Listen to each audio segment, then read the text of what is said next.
There are 31 nights till Halloween, which means these are the 31 nights to watch horror films. This is 31 Nights of Halloween.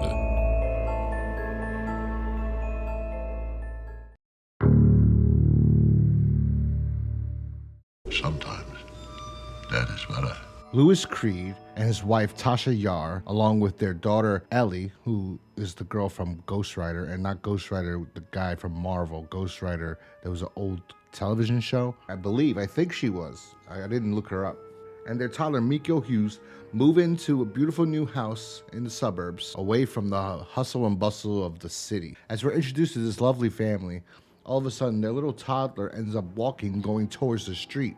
And this street, for some reason, there's no speed limit, and these trucks just speed on by going like 100 miles an hour.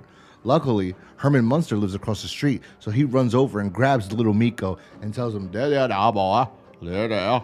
You don't want to get killed. And the little boy goes, you're scary. No, he doesn't say anything about that, but he did look at it when he grabbed him like, what the hell are you? So Louis and Tasha Yar, they thank Herman Munster so much for saving their child's life, and, because they're shitty parents.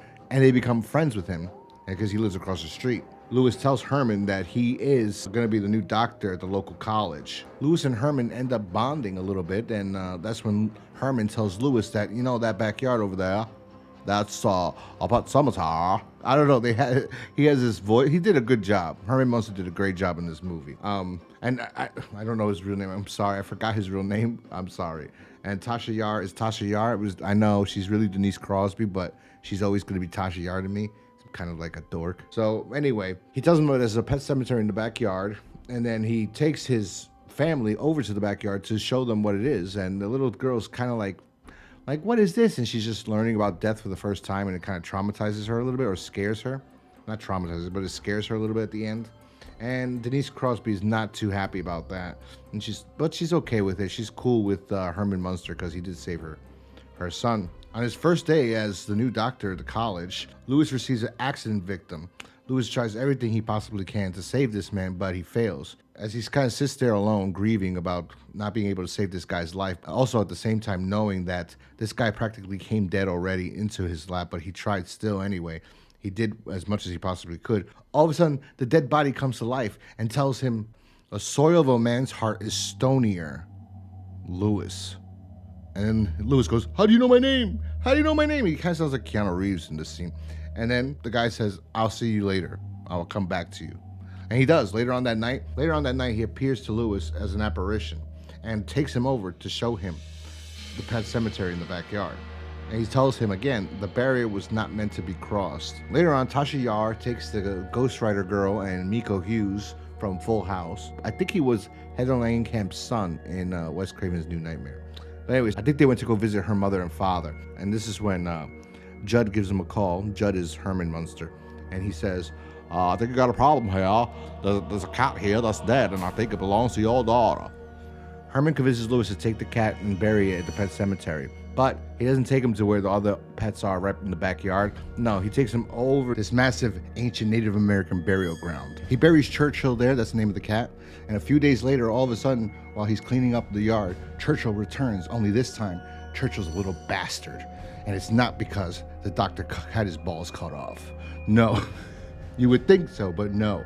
It's because whatever's buried on this soil, on this ancient Native American burial ground, comes back, but it comes back rotten. The soil is spoiled.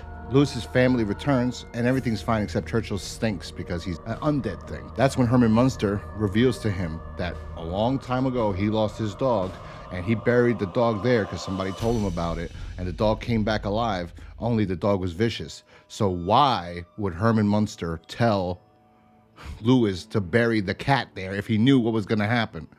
But what happens? Well, something tragic happens. One of those trucks speeding down the road ends up killing the little baby boy Miko and ruins their entire family. It just destroys them. Tasha Yar decides to take her daughter and go stay with her parents for a few days, basically because she can't look at her husband because she feels like he's kind of responsible because he's the idiot father that was flying a kite with Miko and then just turns around and starts talking and lets Miko run all the way to the road. Well, they're both terrible parents, to be honest.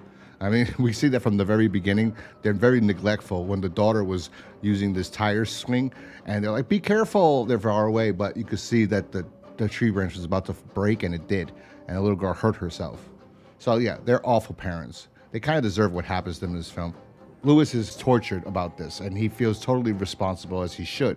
He decides to dig up his son's body and bury him to bring him back to life. And what does he do? He does. He brings back Miko, but Miko is a little shit, and he says some of the craziest things ever for a little kid to come out of a little kid's mouth.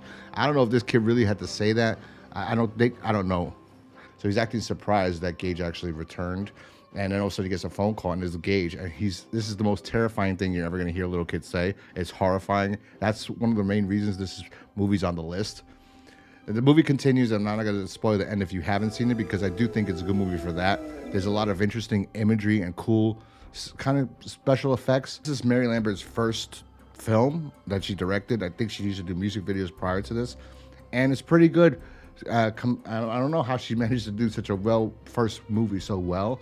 Because after this, she didn't do anything. She went back to music videos. She did like the worst Tales from the Crypt episode ever. She directed Pet Sematary 2, which to my memory was not great. So it's pretty good for her first film. But anyway, Pet Sematary is a really good movie. And if you haven't seen it, you should check it out. I know there was a remake, and I think I saw it again, just like Pet Sematary 2. Irrelevant. Don't care. I didn't like it. I guess. I don't know. I don't even know if I saw it, to be honest. That's how irrelevant it is. I know John Lithgow's in it, and that's about it. But anyway, and I know that the ghost that's in there, the Pascal version, is like totally irrelevant. Like really, he's there, and it's like, why is he even in the movie? But anyway, if you haven't seen Pet Sematary, you should definitely check it out. Let me know in the comment section down below, what is your favorite Stephen King adaptation? Not your novel, your favorite one. Like, I have a favorite one that nobody likes, and it's not even good. It's The Langoliers. I like that. Nobody else likes it. Remember, guys, to hit that like button, subscribe if you're new here, and I'll talk to you guys next time. Peace.